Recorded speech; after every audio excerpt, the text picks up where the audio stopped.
क्यों बीमार पड़ता हूँ? मेरे जीवन में ही क्यों होता है ना? तो ये काफ़ी सारे सवाल हम लोगों के जीवन में होते हैं। तो आज हम देखेंगे कि बाइबल के अनुसार बाइबल से कुछ वचनों को पढ़ेंगे और हम ये समझने का प्रयास करेंगे कि मनुष्य पे दुःख क्यों आते हैं? उसके पीछे का कारण क्या है? ये हम आज समझने का प्रयास करें।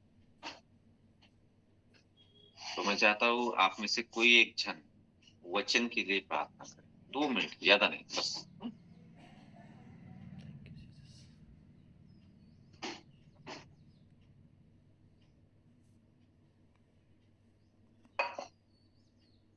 आप में से कोई एक जन प्रार्थना कर सकते हैं वचन के लिए। हालेलुया, स्तुति, धन्यवाद धन्यवाद धन्यवाद धन्यवाद धन्यवाद मेरे राजा, मेरे परमेश्वर पिता, हम धन्यवाद दें प्रभु जी आज की सुंदर सुबह घड़ी के लिए परमेश्वर पिता कि आपने सच में प्रभु जी इस सुंदर सुनहरा मौका दिया कि आपके परमेश्वर पिता आपके हुजूरी में आपका धन्यवाद देने पर हर एक के जीवन को प्रभु जी आपने अपने लहू से धोया, सुधर साफ किया और इस योग्य बनाया पिता, ताकि आपके हम पाकर पवित्र नाम को लेने पाए मेरे राजा। हम धन्यवाद तेरे स्वर्ग तेरा सिंहासन पृथ्वी तेरे चरणों की चौकी, जिसमें तेरे बच्चे आत्मा सच्चाई के साथ आराधना, स्तुति और प्रशंसा किए प्रभु। हम धन्यवाद देते हैं, आपको ग्रहण योग्य हुआ प्रभु जी। अब ये समय है कि हम आपके जीवित वचन को सुने, आपके जीवित कलाम को सुने प्रभु जी। तो होने दे परमेश्वर पिता अपने भक्त दास को प्रभु जी सर से तलवे तक तूने अभिषेक कर प्रभु जी, अपनी आत्मा का दुनी सामर्थ्य दे मेरे राजा, ताकि आज जो वचन की आवश्यकता है प्रभु जी, आज हमें से प्रत्येक के जीवन के लिए आशीष में होने पर हर एक बंधन वचन के द्वारा टूटने पर, हर एक समस्याएं बीमारियां जो भी है प्रभु यीशु मसीह आपके वचन के द्वारा दूर होने पर, आपने कहा अपने वचन को आपने अपने नाम से ज्यादा महत्व दिया, जिस वचन को आज हमें से प्रत्येक के जीवन के लिए दिया प्रभु। हम धन्यवाद देते हैं उस वचन के लिए प्रभु जी। आज फिर से प्रभु जी अपने दास को बड़ी सामर्थ्य से भर के इस्तेमाल कर हमें से प्रत्येक कोई प्रभु जी आशीष होने पाए, आशीषित होने पाए प्रभु जी, और अपनी महिमा के लिए हमें से प्रत्येक को इस्तेमाल कर। धन्यवाद देते हैं पिता कि आपने हमारी प्रार्थनाओं को सुना। धन्यवाद के साथ ये दीनहीन प्रार्थना नासरी यीशु के नाम से मांगते हैं, सुनर कबूल कर। आमीन आमीन आमीन आमीन आमीन आमीन। पास्टर तुमचा माईक बंद आहे, चालू करा आणि ताईचा थोडा आवाज फैलावा पांड्याच्या वजह म्हणून माईक।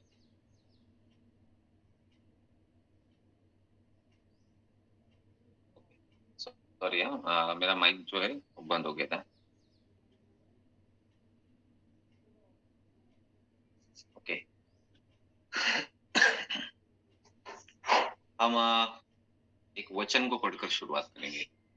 याकूब पहला अध्याय उसका 13 और 14 वचन हम पढ़ेंगे।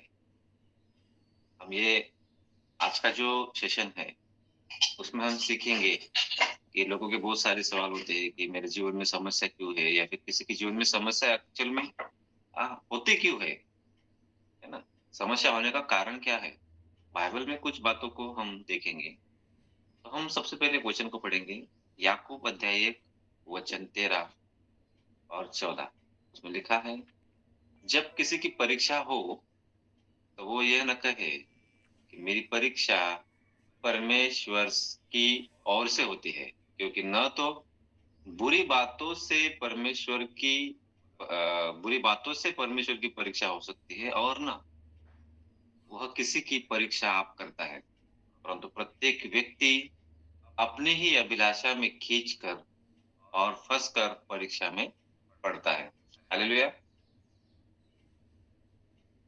देखिए प्रियो, कैसा है, परीक्षा कई प्रकार की होती है ना? बाइबल में हम पढ़ते हैं कि प्रभु यीशु मसीह की भी परीक्षा हुई, उसका कारण कुछ और था। और हमारे जीवन में भी परीक्षाएं होते हैं, है ना? हो सकता है हम कर्जे में हो सकते हैं, बीमारी में, है ना? किसी समस्या में हो सकते हैं, हो सकता है हम बेरोजगार हो सकता है हम में से कुछ लोग गरीबी में हो, शराब की लत में हो, नाना प्रकार के बुराई में फंसे हुए हो। हम इसको, कुछ लोग ये भी सोचते हैं कि परमेश्वर हमारी परीक्षा ले रहा है। परमेश्वर हमारी कोई परीक्षा नहीं लेता। परमेश्वर तो परीक्षा उनकी लेता है कि जिनके जीवन में कुछ बड़ा करने की योजना परमेश्वर की हो। और हम 14 वचन में ये पढ़ते हैं, लिखा है,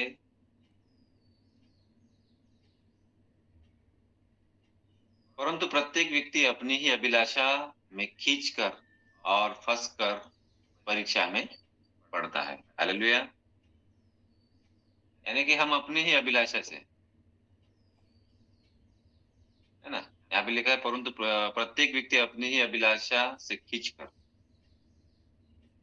तो अगर हम परीक्षा में है, यानी कि हम मान के चलो कि उदाहरण लेंगे कर्ज की, मान के चलो हम पर बहुत सारा कर्जा हो गया है, तो प्रभु ने थोड़ी कहा है कि भैया तुम्हें कर्जा ले लो और पैसे खर्च करो और उसको फिर भरते बैठो जिंदगी भर।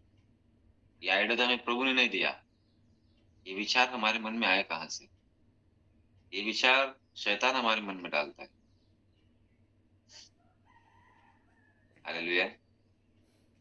मैं एक दिन फाइनेंशियल बात पर मैं सिखाना चाहूंगा बाद में, जब मैं दोबारा जब जूम पर आऊंगा, तो फाइनेंशियल पैसे को कैसे मैनेज करना, कर्जे से बाहर कैसे निकलना, ये चीज में नेक्स्ट टाइम वो मेरा प्रचार रहेगा।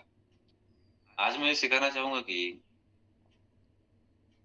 प्रभु ने थोड़ी कहा है कि तू गलत संगति करो, और गलत संगति के द्वारा तुम शराब पीना सीख गए और फिर वो लत लग गई। हालेलुया। सब बातों के लिए हम खुद जिम्मेदार होते हैं। अगर हमारे जीवन में कोई प्रॉब्लम होती है, उस प्रॉब्लम के लिए कोई और जिम्मेदार नहीं होता, वो हम जिम्मेदार होते हैं। हमारी जो जो कार्य है हमारे, वो कार्य ही गलत है, हमारे विचार ही गलत है, हमारी योजना ही गलत है। हालेलुया।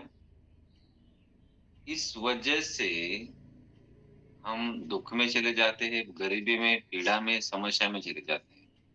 परमेश्वर ने हमें फ्री विल दी है, फ्री विल। आदम और हवा को फ्री विल दी थी, उन्होंने चुनाव किस बात का किया? आज्ञा को उसने तोड़ दिया। परमेश्वर ने सारी चीजें, प्रभु ने सारी चीजें अपने वश में रखी और एक चीज अपने हाथ में दे दी, आपके और मेरे, कि भाई चुनाव तुमको करना है कि तुम चुनाव किस चीज का करते हो। हालेलुया। तो हमें ये समझने की जरूरत है कि हम करते क्या है, वास्तव में हम करते क्या है। तो आगे हम कुछ वचनों को देखेंगे।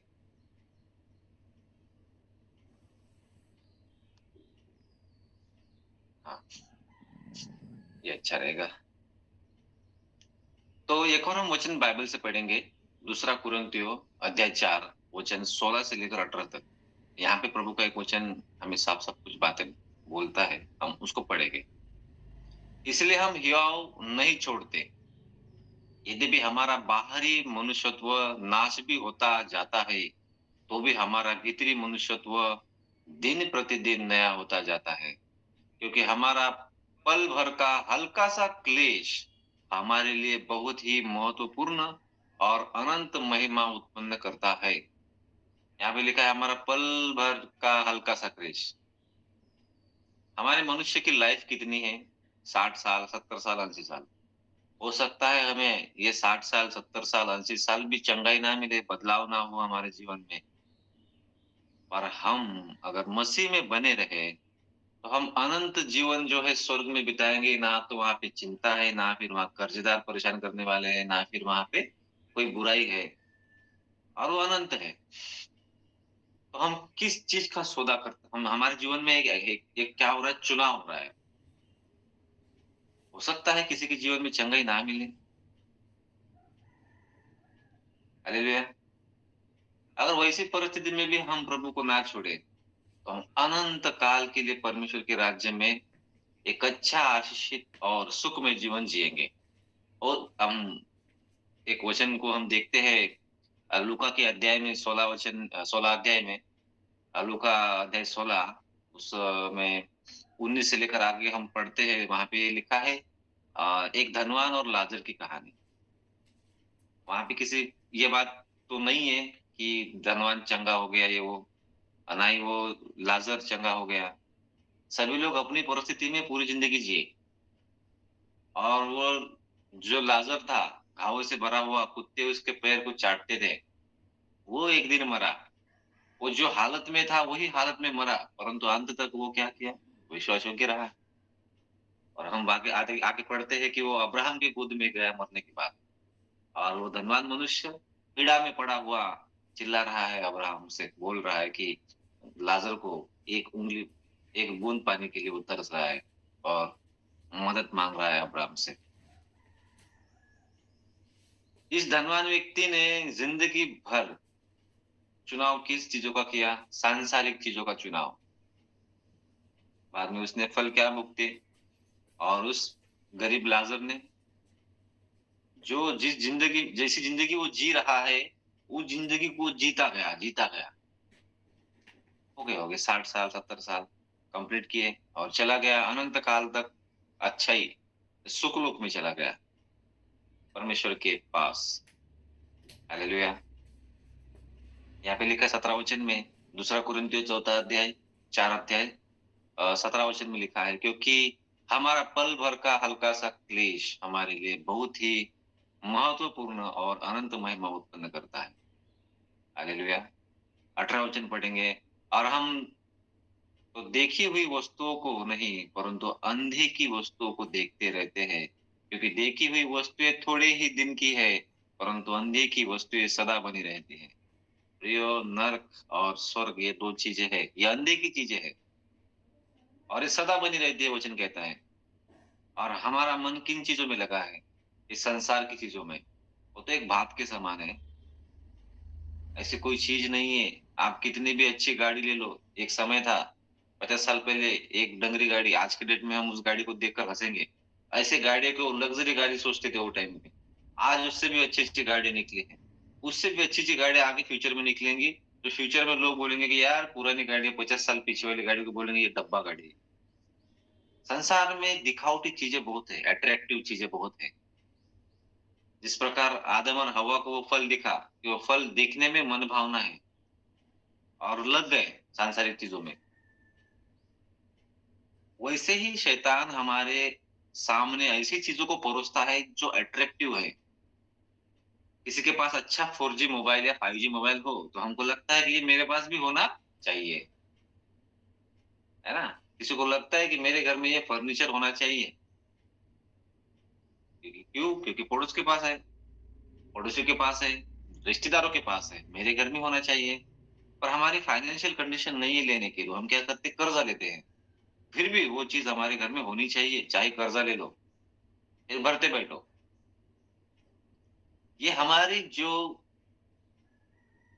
जो सोच है या फिर जो जिंदगी जीने का जो तरीका है, ये हमें परीक्षा में ले जाता है। हालेलुया। इससे हम परीक्षा में पढ़ते हैं। बाइबल ने स्पष्ट कहा है, याकूब अध्याय 1 में 14 वचन में लिखा है, प्रत्येक व्यक्ति अपनी ही अभिलाषा में खींचकर और फंसकर परीक्षा में पड़ता है। मैं आशा करता हूं कि मैं जो बोल रहा हूं आपको समझ में आ रहा होगा। हमारा पल भर का क्लेश हमें अनंत महिमा प्रदान कर सकता है। सहलो सहलो प्रियो, प्रभु यीशु ने भी सहा संसार को, बुराई को, निंदा को, हर एक चीज को। प्रभु ने कहा उन्होंने मुझे सताया, वो लोग तुम्हें भी सताएंगे। इसका मतलब ये नहीं कि लोग ही, शैतान भी सताने वाला है। कुछ बातें हैं जो दिखती है, सताते सताते टाइम दिखती है, सताव दिख रहा है, मसीह लोगों को लोग परेशान कर रहे हैं। चर्चेस में बहुत सारी चीजें हो रही है, मारपीट हो रही है, सेवकों को मारा जा रहा है। परंतु मैं देख रहा हूँ कि कुछ चीजें जो है दिखाई नहीं देती, वो आत्मिक होती है, क्योंकि हमारा मल युद्ध जो है वो आत्मिक है, शैतान और उसकी सेना के साथ। तो कुछ प्लानिंग शैतान हमारे लिए बनाता है कि जिसकी वजह से हम दुख में जाए, समस्या में जाए, या हमारे जीवन में कुछ प्रॉब्लम हो और हम जीवित खुदा से पूरे मन से कनेक्ट ना हो, ना जुड़े हम खुदा से। वो रिश्ते में दरार लाना चाहता है। जब हमारे जीवन में कुछ प्रॉब्लम आती है तो हम ना ठीक से प्रार्थना कर पाते हैं और ना ही प्रभु के वचन का अध्ययन कर पाते हैं, और शत्रु सफल हो जाता है क्योंकि उसने ऑलरेडी प्लान बनाया, हमारे मन में उसने बात डाली कि तुम्हारे घर में अच्छा मोबाइल होना चाहिए, अच्छा टीवी होना चाहिए, अच्छा फर्नीचर होना चाहिए, और तुम्हारी आर्थिक जो स्थिति है वो ठीक नहीं है। एक काम करो, तू कर्जा ले ले, फाइनेंस कर, किसी बैंक से लोन ले ले, पर ये सारी चीजें खरीद ले। खरीदने के बाद कैसा लगेगा कि अमीर अमीर फील होगा कि मैं एक अमीर हूँ और मेरा लाइफस्टाइल अच्छा है। पर हम उसमें देखते हैं कि कर्जा हो जाता है ना। बाइबल ये कहते हैं कि लेने वाला देने वाले का दास बन जाता है। तो फिर उस कर्जे को भरने की जिम्मेदारी हम पर आ जाती है। कभी कभी हमारे पास पैसे नहीं होते तो हम तनाव में चले जाते हैं, टेंशन में चले जाते हैं कि अब कैसा करें। प्रभु ने थोड़ी बोला है कि तुम कर्जा ले लो, पर ये सारी चीजें तुम सुख विलास की सारी चीजें तुम प्राप्त करो। हालेलुया। हम देखेंगे कि अभी आगे हम प्रचार की शुरुआत करेंगे। हमारा आज का टॉपिक है मनुष्य पर दुख क्यों आते हैं, वाई, क्यों क्यों आते हैं। कुछ बातों को हम देखेंगे। उससे पहली बात हम देखेंगे कि यह मनुष्य का एक धन्य अनुभव है। ये मनुष्य का क्या है, दुख जो है, दुख बीमारी तकलीफ जो भी है, इसको हम मनुष्य का एक धन्य अनुभव कह सकते हैं। अगर मेरे साथ कुछ बुरा ना होता तो मैं प्रभु के पास न आता और न मैं मेरी गवाही लोगों को बता पाता। तो ये मेरा धन्य अनुभव है पुराना, कि हाँ मेरे जीवन में ऐसा ऐसा हुआ और प्रभु ने मुझे ऐसे ऐसे बाहर निकाला। प्रभु को धन्यवाद। हो सकता है आपके जीवन में भी कुछ समस्याएं या कुछ प्रॉब्लम हो और आप ये धन्य अनुभव लोगों को कुछ दिन बाद बताएंगे कि प्रभु में मैं आया, आज आशीषित हूँ। कुछ समय पहले मेरे जीवन में ऐसा ऐसा था और प्रभु ने इसी प्रकार मुझे प्रभु ने वहां से बाहर निकाला और आज मैं प्रभु में आनंदित हूँ। ये क्या है दुख, एक धन्य अनुभव। हम पढ़ेंगे याकूब 17, याकूब 5 अध्याय वचन 17 लिखा है, देख क्या ही धन्य वो मनुष्य जिसको ईश्वर ताड़ना देता है, इसलिए तू सर्वशक्तिमान की ताड़ना को तुच्छ मत जान।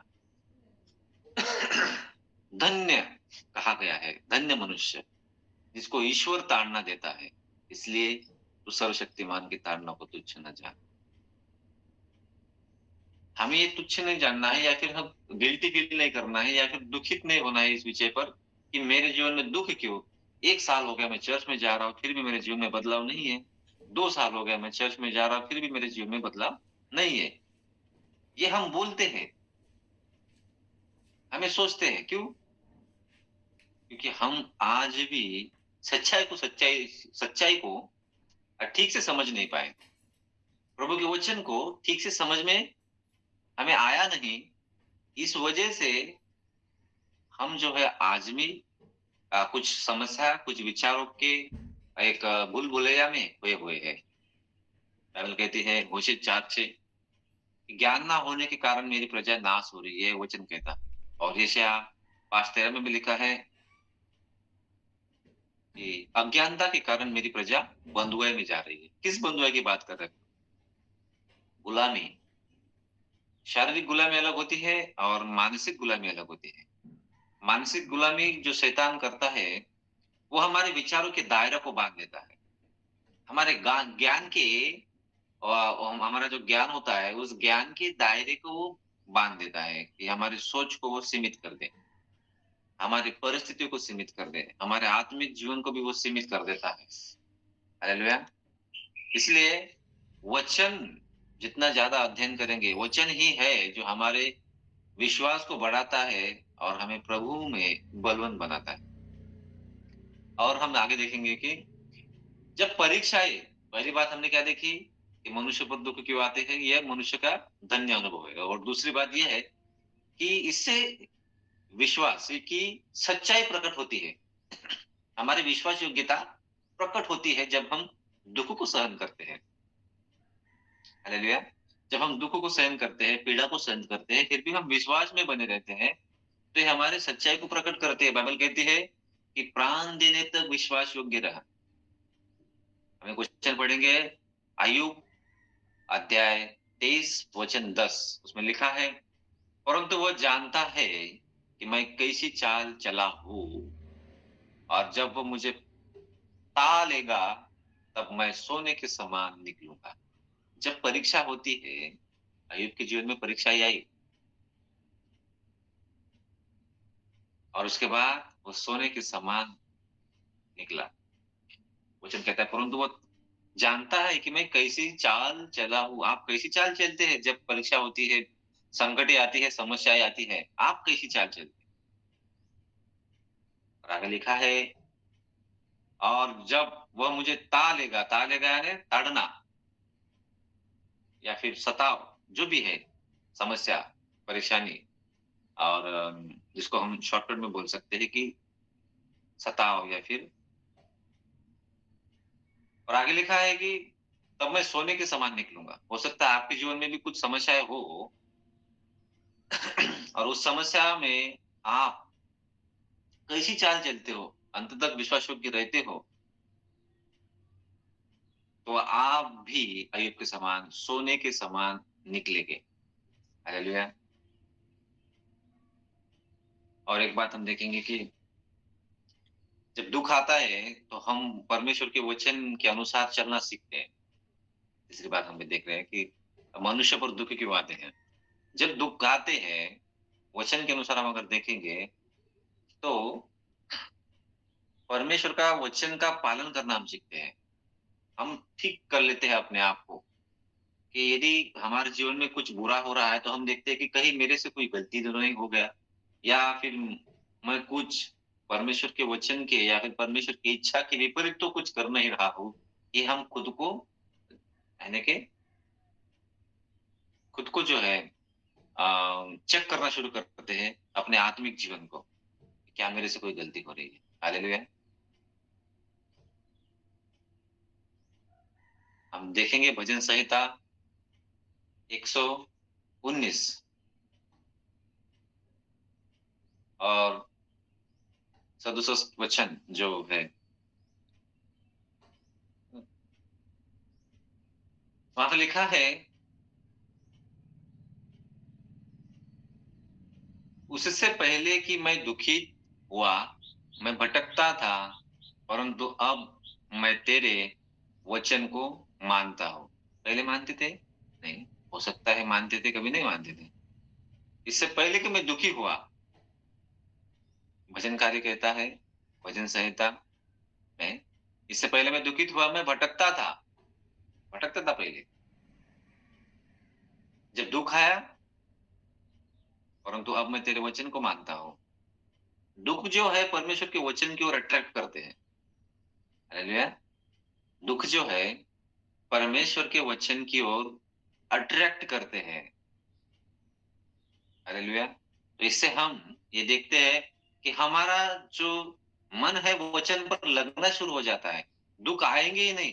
आप अपने दोस्तों और रिश्तेदारों में खुश हो, आपकी लाइफ बहुत अच्छी है, और आप बोलेंगे प्रभु आज के दिन में प्रार्थना नहीं कर पाया, आई एम सॉरी। हमारी प्रार्थना जो है सॉरी में सीमित हो जाती है।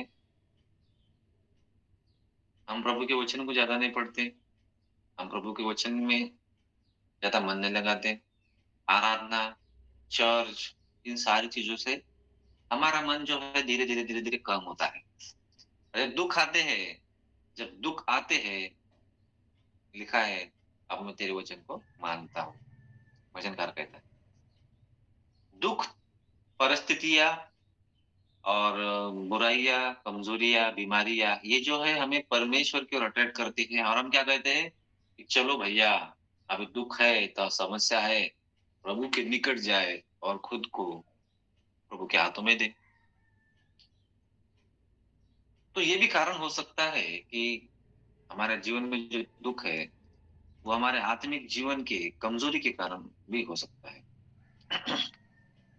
और ये भी होता है कि कभी-कभी परमेश्वर की भी इच्छा होती है कि हमारे जीवन में कुछ समस्याएं आए और हम और मजबूत बने, और उसकी इच्छा हमारे जीवन से पूरी हो। है ना? योना, हम देखते हैं योना 2 अध्याय, 2 वचन हम पढ़ते हैं। मैंने संकट में पड़े हुए यहोवा की दुहाई दी और उसने मेरी सुन ली है।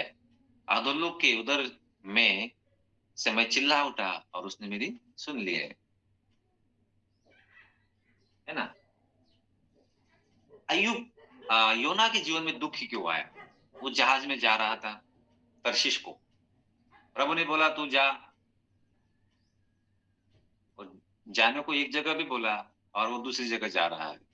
उसने प्रभु की इच्छा पूरी की क्या? नहीं।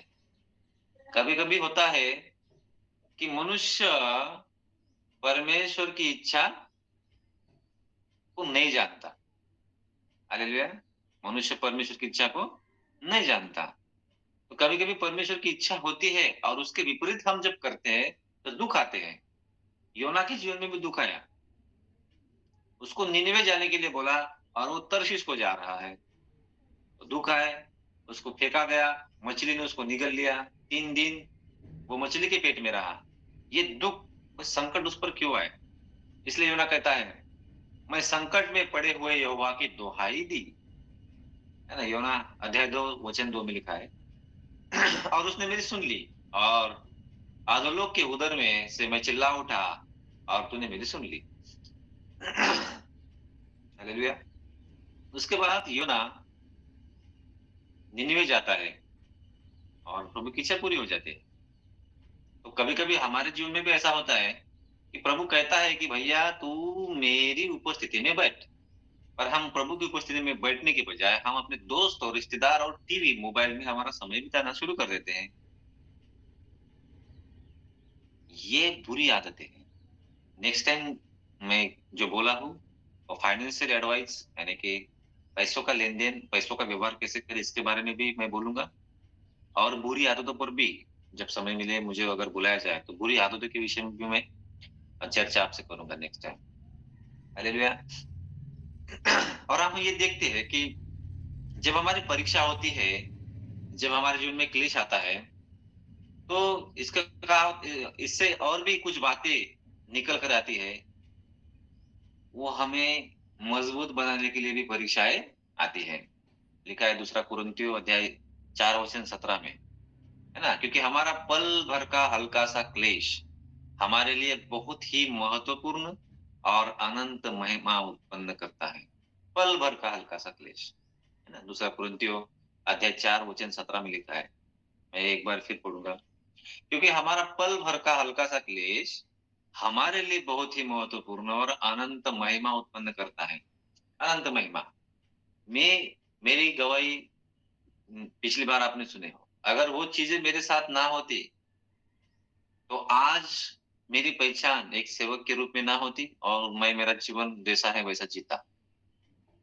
दुख, तकलीफें ये हमें नेक्स्ट लेवल तक ले जाने के लिए होती है। हमारा आत्मिक स्तर बढ़े, है ना। अगर हम अपना समय प्रभु को देंगे और सारी चीजों पर प्रभु को कंट्रोल में देंगे कि प्रभु मेरे जीवन पर आप नियंत्रण लीजिए और मेरी सारी चीजों पर भी आप नियंत्रण लीजिए, तो प्रभु अपने हिसाब से हमें सेट करता है ना। सेट करता है। ये कोई मूर्तिकार कोई मूर्ति को जो बनाता है उस पर जो हथौड़ा मारता, छेनी हथौड़ा, जो पत्थर नहीं टूटता, सहता है, वही एक अच्छी आकृति के रूप में आगे चल के हम उसको देखते हैं।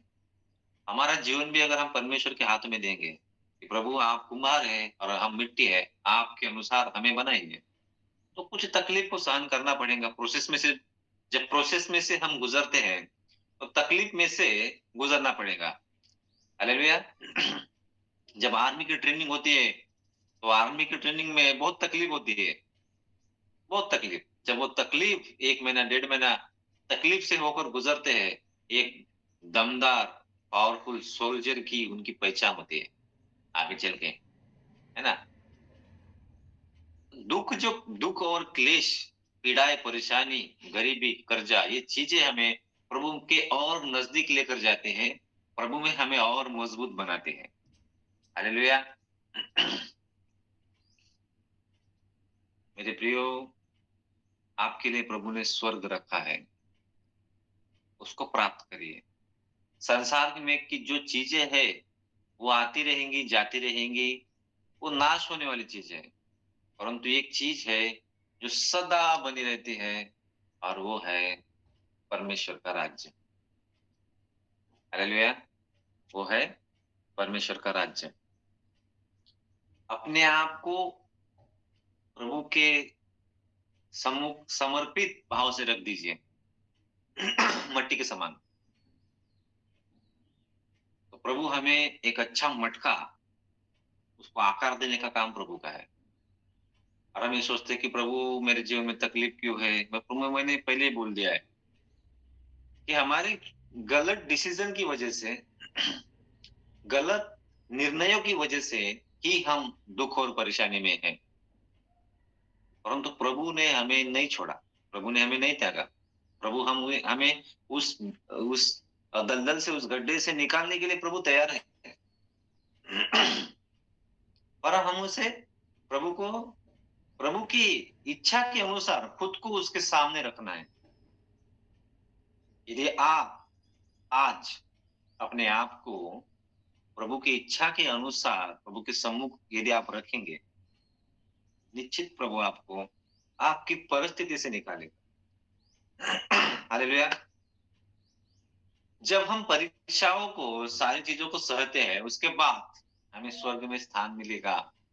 हम बढ़ेंगे। प्रकाशित वाक्य अध्याय 7 वचन 14 में लिखा है, मैंने उससे कहा, हे स्वामी, तू ही जानता है। उसने मुझसे कहा, ये वे है जो उस बड़े क्लेश में से निकल कर आए हैं। उन्होंने अपने वस्त्र मेमने के लहू से धोकर श्वेत किए हैं। स्वर्ग में एक बहुत बड़ा झुंड, जिसने अपने वस्त्र मेमने के लहू से शुद्ध किए हैं। और लिखा है, जो उस बड़े क्लेश में से होकर निकल कर आए। संसार में क्लेश है, सताव है, पीड़ा है। उस पीड़ा में से निकलकर जो लोग गए हैं, यूहन्ना लिखता है, यूहन्ना ने देखा कि बहुत से लोग हैं जिन्होंने अपने वस्त्र मेमने के लहू से धोए हुए हैं, और वो संसार से निकल कर आए और बड़े क्लेश में से होकर निकल कर आए। प्रकाशित वाक्य 7 अध्याय 14 वचन आप पढ़ सकते हैं। क्लेश हमें मजबूती की ओर लेके जाता है, एक बदलाव की ओर लेके जाता है ना। लोहा जब तक वो गर्म नहीं होगा, उसका आकार चेंज नहीं होगा। हमारे जीवन में हम बदलाव को महसूस करते हैं और गर्म नहीं होना चाहते। जैसा हमारा जीवन है वैसा ही रहने दीजिए। हम वैसे कहिए, ये हमारी सोच है मनुष्यों की। हालेलुया। प्रभु आपको आशीष दे। हम प्रार्थना में जाएंगे, हम प्रार्थना करेंगे। और मैं प्रार्थना करना चाहूंगा आपके लिए। बड़ा दुख होता है कि जब कोई मुझे फोन करता है और अपनी समस्या बताता है, और कुछ लोग रोते भी है, और बहुत बुरा लगता है। और मुझे एक ही बात मेरे मन में आती है कि अज्ञानता मनुष्य को बंधुआई में रखती है। प्रियो, अज्ञानी मत बनो, ज्ञानी बनो।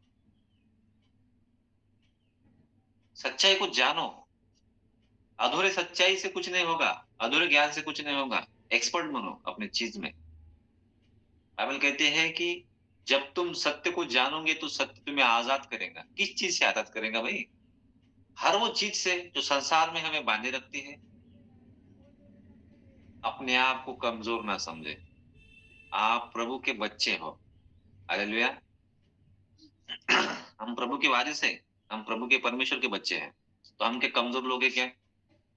हम कमजोर लोग नहीं है। और हम देखते हैं कि काफी लोग हैं जो आज भी समस्या में है।